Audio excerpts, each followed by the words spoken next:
ఉన్న పార్టీల మధ్య ఉన్న ఆ కన్ఫ్యూజన్ ఏం లేదు, కానీ ఇంకా తడబడుతున్న పరిస్థితి ఎందుకుంది సీట్లు క్యాండిడేట్లు అనే విషయంలో చర్చించాం. రెండోది, ఇప్పుడు రాష్ట్రంలో ఎన్నికల సంఘమే తడబడుతోందా అనే ఒక భావన లేదా ఒక అభిప్రాయం అయితే ఉంది.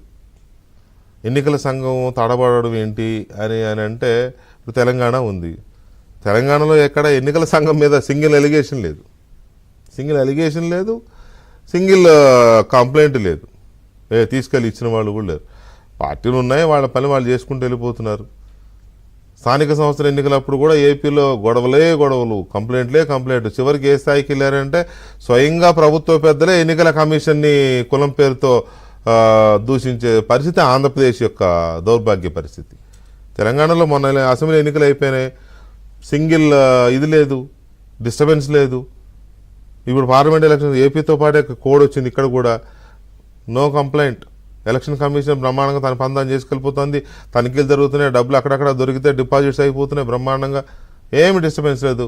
దానికి తోడు 2-3 కేసులు ప్యారల్గా విచారణ కూడా జరుగుతున్నాయి, సిఐడి కేసులు, ఏదో కాళేశ్వరం కేసు ఒకటి, తర్వాత టెలిఫోన్ ట్యాంపరింగ్, ఏంటిది ఇది ఫోన్ ట్యాపింగ్ కేసు ఒకటి బ్రహ్మాండంగా విచారణ జరుగుతోంది. అది పెద్ద పెద్ద తలకాయలు బయటకు వస్తున్నాయి, దేని పని దానిదే.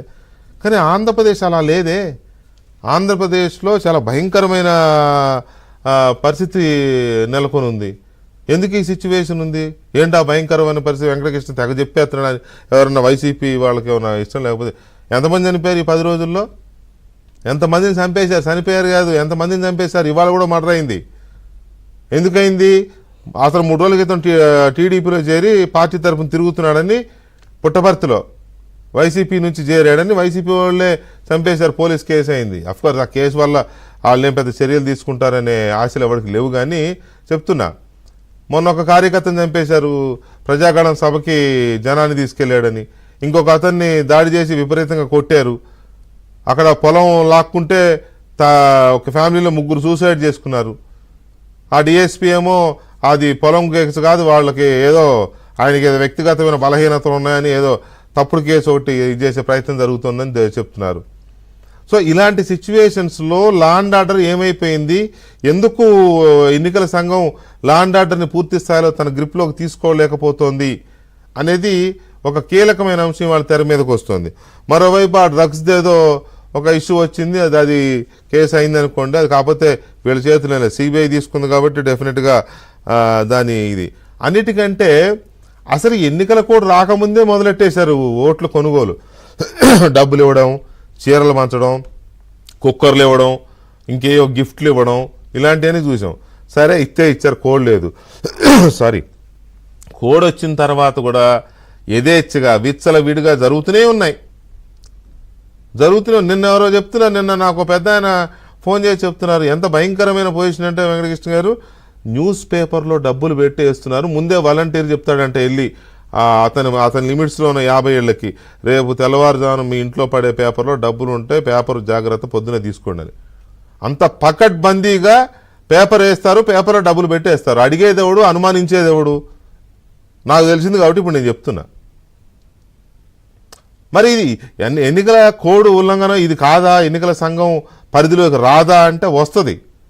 మరి వాళ్ళకి ప్రత్యేకించి సొంత మ్యాన్ పవర్ ఏమి ఉండదు కదా, పవర్స్ ఉంటాయి కానీ మ్యాన్ పవర్ ఉండదు, అది పరిస్థితి. అదే గవర్నమెంట్ ఉద్యోగుల మీద ఆధారపడాలి, వాళ్ళేమో ఆల్రెడీ సోల్డ్ అవుట్, అమ్ముడు పోయారు చాలామంది అని చెప్పి వార్తలు వస్తున్నాయి.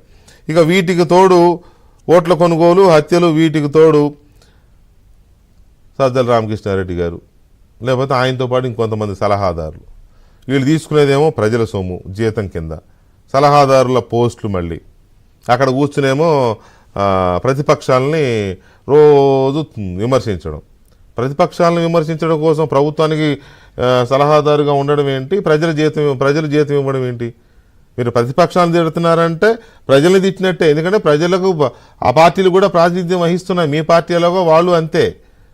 మీరు ప్రతిపక్షాలను విమర్శించడానికి మీరు సలహాదారు పోస్ట్ నుంచి తప్పుకొని బయటకు వచ్చి చేయాలి అనేది. మరి ఎన్నికల కోడ్ రాకముందంటే ఇష్టారాజ్యంగా నడిపించారు, ఆడింది ఆట పాడింది పాటగా నడిచింది. ఎన్నికల సంఘం దాన్ని గుర్తించాల్సి ఉండింది కదా, ఎందుకు అని గుర్తించలేదు? ఇలాంటి